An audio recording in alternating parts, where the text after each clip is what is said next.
વડાપ્રધાન શ્રી નરેન્દ્રભાઈ મોદીએ ખેલો ઇન્ડિયા અને ફિટ ઇન્ડિયાનો નારો આપ્યો. સ્પોર્ટ્સ ક્ષેત્રે અનેક મહત્વના પગલાઓ લીધા છે, જેમ કે સ્પોર્ટ્સ પોલિસી.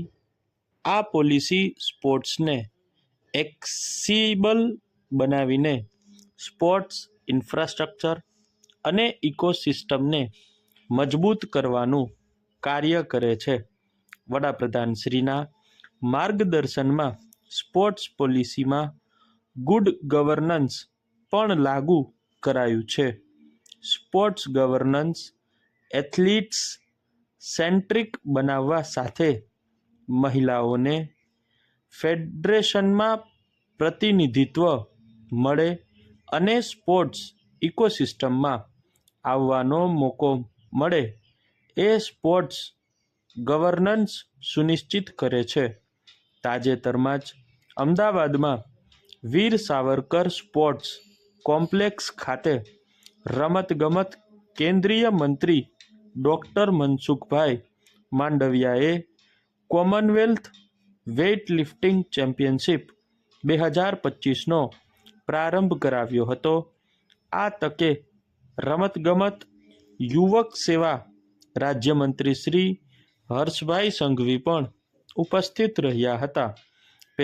આ પ્રસંગે કેન્દ્રીય મંત્રીશ્રીએ જણાવ્યું હતું કે વડાપ્રધાન શ્રી નરેન્દ્રભાઈ મોદીના નેતૃત્વમાં દેશના રમતવીરોને આંતરરાષ્ટ્રીય સ્તરની રમતો માટે તૈયાર કરવા અને દેશમાં સુઆયોજિત સ્પોર્ટ્સ કલ્ચર ડેવલપ કરવા ઘણા મહત્વના રિફોર્મ્સ હાથ ધરાયા છે.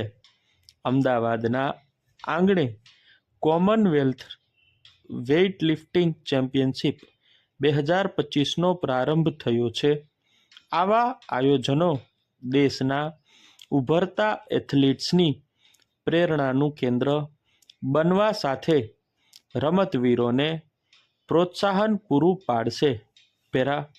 મંત્રીશ્રીએ કાર્યક્રમમાં પ્રસ્તુત કરાયેલી વિવિધ સાંસ્કૃતિક પ્રસ્તુતિઓ નિહાળીને સૌને બિરદાવ્યા હતા.